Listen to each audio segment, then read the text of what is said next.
वस्तु का मूल्य। बहुत समय पहले की बात है। एक गांव में एक बूढ़ा व्यक्ति रहता था। उसके दो बेटे थे।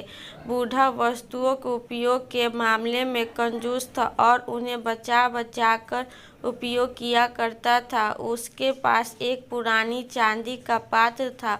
वह उसकी सबसे मूल्यवान वस्तु थी। उसने उसे संभाल कर संदूक में बंद कर रखता था। उसने सोच रखा था कि सही अवसर आने पर ही इसका उपयोग करेगा। एक दिन उसने यहाँ तक संत आए। जब उन्हें भोजन परोसा जाने लगा तो एक क्षण को बूढ़े व्यक्ति के मन में विचार आया कि न संत को चांदी के पात्र में भोजन परोसूं। किंतु अगले ही क्षण उसने सोचा कि मेरा चांदी का पात्र बहुत कीमती है।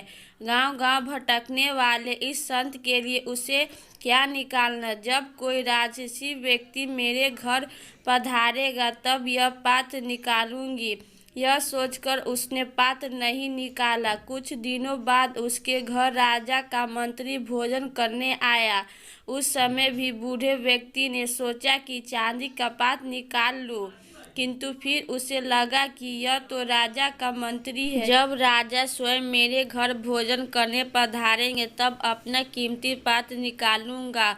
कुछ दिनों के बाद स्वयं राजा उसके घर भोजन के लिए पधारे। राजा उसी समय पड़ोसी राज्य में युद्ध हार गए थे और उनके राज्य के कुछ हिस्से पर पड़ोसी राजा ने कब्जा कर लिया था। भोजन परोसते समय बूढ़े व्यक्ति ने सोचा कि अभी अभी हुई पराजय में राजा का गौरव कम हो गया है। मेरे पात्र में किसी गौरवशाली व्यक्ति को ही भोजन करना चाहिए। इसीलिए उसने चांदी का पात्र नहीं निकाला।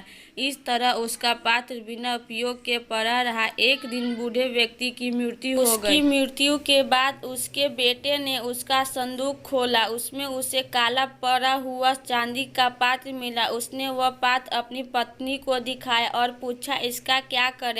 पत्नी चुके पात्र को देख और मुंह बाते हुई बोली, अरे इसका क्या करना है। कितना गंदा पात्र है। इसे कुत्ते को भोजन देने के लिए निकाल लो। उस दिन के बाद से घर का पालतू कुत्ता उस चांदी के पात्र में भोजन करने लगा जिस पात्र को बूढ़े व्यक्ति ने जीवन भर किसी विशेष व्यक्ति के लिए संभाल कर रखा। अतः उसकी यह गलत हुई।